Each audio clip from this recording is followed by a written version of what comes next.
ഇന്ന് കോർക്കിൽ റെഡ് അലർട്ടാണ് പറഞ്ഞിരിക്കുന്നത്. ശക്തിയായ മഴയും കാറ്റും ഉണ്ടാവുമെന്നാണ് മുന്നറിയിപ്പ്. അതുകൊണ്ട് രാവിലെ ഏർലി മോർണിംഗ് ഷിഫ്റ്റ് ഒന്നുമില്ല. ഇന്ന് രാവിലെ 8 മണി മുതലാണ് ഡ്യൂട്ടി സ്റ്റാർട്ട് ചെയ്യുന്നത്. രാവിലെ 7 മണിക്ക് എണീച്ച് ഞാൻ വീടിൻ്റെ പുറത്ത് നോക്കിയപ്പോഴുള്ള കാഴ്ചയാണ്. വലിയ കാറ്റും മഴയൊന്നും കണ്ടില്ല. ഡ്യൂട്ടിക്ക് പോകാൻ ഇറങ്ങിയപ്പോൾ മഴയുടെ ശക്തി ഒന്ന് കൂടി. അതുകൊണ്ട് ഞാനിന്ന് കാർ എടുത്തിട്ടാണ് ഡ്യൂട്ടിക്ക് പോയത്.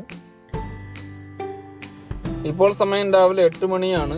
ആകെ കുറച്ച് സ്റ്റാഫ് മാത്രമേ വന്നിട്ടുള്ളൂ. പകുതി പേരും ഇന്ന് ലീവായിരിക്കും. ഇന്ന് 2 മണിക്ക് ഡ്യൂട്ടി കഴിഞ്ഞ് ഇറങ്ങി. 2 മണി വരെ ഉണ്ടായിരുന്നുള്ളൂ. അപ്പോഴേക്കും പുറത്ത് വലിയ സീനൊന്നുമില്ല. കാറ്റും മഴയൊക്കെ കുറവാണ്. വൈകുന്നേരം 5 മണി കഴിഞ്ഞപ്പോഴേക്കും പിന്നെ കാറ്റും മഴയും ഭയങ്കരമായിട്ട് കൂടി. വീടിനകത്തിരുന്നപ്പോൾ തന്നെ ഭയങ്കര സൗണ്ടായിരുന്നു കാറ്റിൻ്റെ.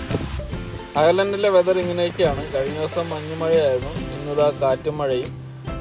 അപ്പോൾ നമുക്ക് അടുത്ത അയർലൻഡ് വീഡിയോ ആയിട്ട് കാണുന്നവരെ ബൈ ബൈ.